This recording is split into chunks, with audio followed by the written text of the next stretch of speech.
Hi everybody, it's Lori Little, TLC Real Estate with Remax Executive, and today I just wanted to share a little information with you about recession. Recession talk is all over the news right now, and quite honestly, the odds of a recession are rising, and that leaves a lot of people wondering what happens with the housing market during that time if we do go into a recession, and are we going to see something like we saw in 2008? So one thing to keep in mind is recession doesn't always hit home prices. They don't fall like we saw in that 2008 time period. That was a big crash. And ultimately, take a look at this graph right here.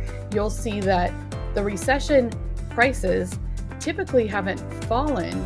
Some of them have even gone up. And the only one that fell significantly was in 2008.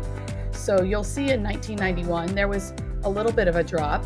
And all the other years, 1980, 1981, 2001, those all increased.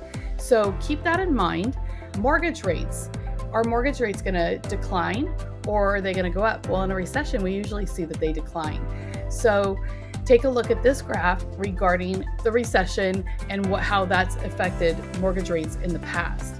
Now, one thing I want you to keep in mind, no matter what, whether you're a buyer or seller, is we probably aren't going to see significant price reductions. There might be some, and that's going to probably play more of a role on the competition that you have within your community, neighborhoods, things like that. So if there's a lot of inventory, that can create price reductions just to get things to sell in a reasonable amount of time if somebody needs to sell their home quickly.